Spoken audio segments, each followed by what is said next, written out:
Good morning, everyone. My name is Lorene. Welcome to Books at the Bottom of the Stairs. I'm going to have hopefully a little quick one today because my reading has been a little bit distracted by Christmas music, Christmas movies, a game I discovered that doesn't involve any killing, so that's kind of, on the computer. So I have been reading a little bit less than usual. We just finished reading John Steinbeck's Cannery. And we started this a little while ago. It took us extra long. I don't really know. There was just a lot of things happening in the evenings for a while there, mostly related to some television we were watching and some extra music for Steve. So we were a little bit disjointed from this book. And it isn't so much a plot in the place of Cannery, which is somewhere on the coast of down by California. But it's more a group of people in a small community on the shorelines, and there are anecdotes, but we see the same characters traveling through. Every so often there's a chapter interspersed where we might meet a young boy who's catching frogs, and then that's it for that. Maybe not see him again. There might be another one where we meet someone who's on the beach picking clams, and they're sort of like micro chapters, if you like. It's a complete little story. I don't know, maybe 400 or 500 words, sort of. Anyways, they're just mostly vignettes, and quite often will tell as well the setting. So as much as a person is traveling through, you're also getting to see under a wharf or on a shoreline. And so the main characters are Doc, who has a laboratory where he's doing preserving of specimens for science and research, and Mack, who is essentially an indigenous person who seems to have the ability to create a small community of other homeless folks, and they've got this bizarre little I don't actually remember what it was, whether it was an underpass or a tunnel or a sewer pipe. Anyways, they've made a home in it, and they've adopted a homeless dog, and then down the road there's a bordello, and there's a Chinese grocer, and so all these people come together in these weird consumptive moments of either they want to get gas and try and talk the Chinese grocer person into selling them the gas in exchange for frogs, or maybe there are people trying to get alcohol, or they're trying to run a party for Doc, or there's just all these kinds of intersections where the people come, and a lot of mishaps, a lot of miscues. And I think what we missed because of the way we were reading was the comedic effect, and it's certainly comical. There's some peculiar things that happen. I recommend this book. I think it was written in 1945, and let me see. It's also just about accepting life where you are, trying to come to terms with it as best you can, and not to be railing against the opportunities that aren't presenting themselves. So it has that kind of a flavor too, of a look right here, this is the best life you're going to get kind of backstory.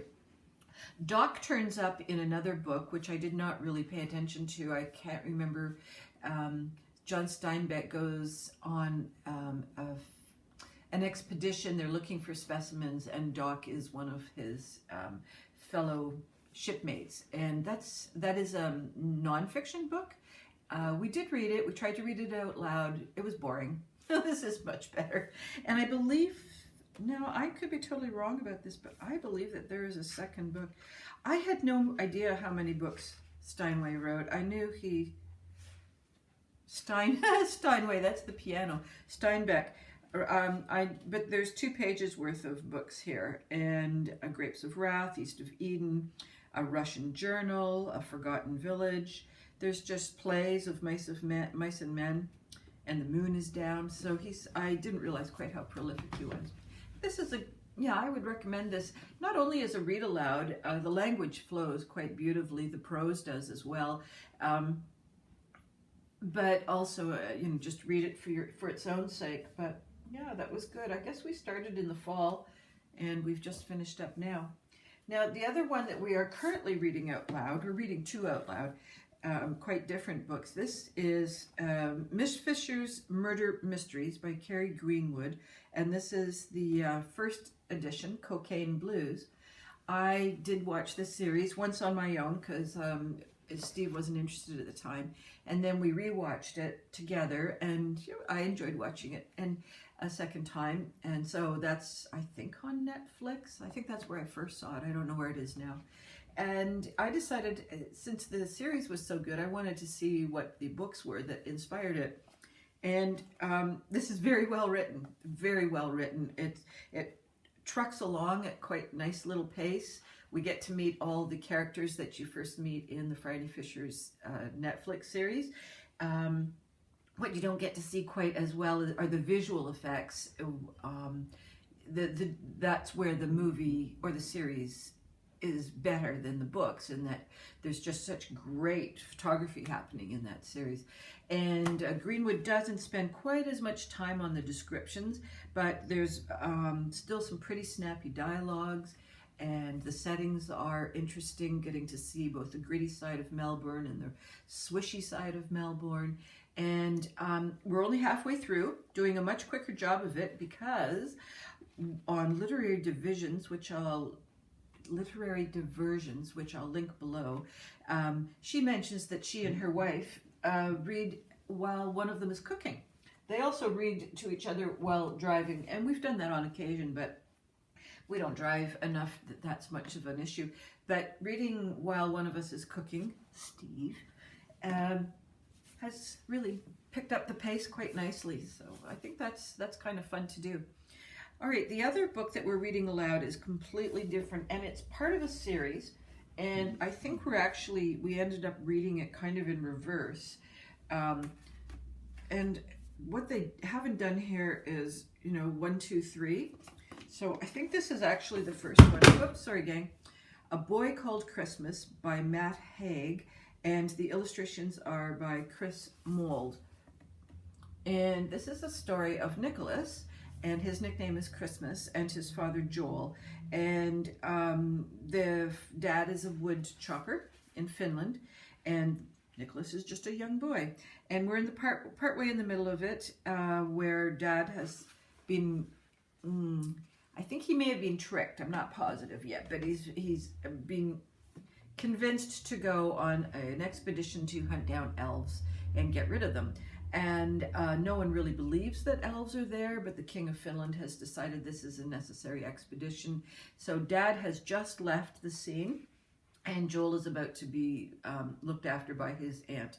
So this is the kind of illustration that we get. There's several spot illustrations along the way where, it's just like, whoops, let's see if that's close enough for you. So it's a very nice little book. This is soft cover because it's been in print for a long time. I guess this will be the beginning of how Elfhaven becomes the center of Christmas geographically. So don't know the end of the story, but enjoying it, and we're reading that one in the evenings. And I think, if I'm not mistaken, the first one we came across was The Girl Who Saved Christmas, and I'm for sure this comes after, second or third. Same kind of deal, different character, but taking place in the land of Elfhaven, and we get to meet fairies and pixies and goblins, and they have decided to invade Elfhaven and destroy Christmas because there's some bad person in the background who's egging everything on, and there's been a miscommunication between different communities, elves or goblins, against each other. I can't quite remember. It's super fun, same kind of illustrations, and the character here, Amelia Wishart, has a little bit of her own magic, and so she comes to the rescue in a couple of different ways. This one is Father Christmas and Me. There you go. Let the battle for Christmas begin. Yeah, I think, pretty sure, did we read this out loud last year? I can't remember. Did we, Steve? Read this aloud? Yeah, he's giving me the thumbs up, not the finger. So we've been reading these for the last 3 years and really recommend them. Certainly it's a good family book, and I think, well, you know, I'm a sucker for middle grade books anyhow, so I think that an adult could read this and be, all three of them, and be delighted. I think that's the end of the series. And Matt Haig does write for adults. I can't say that I've read any of his adult books, but I might. So the other one, I'm sure you've all heard of this by now, A Child's Christmas in Wales. And there is a movie. This is written by Dylan Thomas, and it's illustrated by Trina Schacht Hyman, and they are beautiful, beautiful illustrations. And this takes place on Christmas Day. It's just a series of little stories about the young lad in his community in Wales, and we just see a lovely picture of a day. I think that's true of the movie too.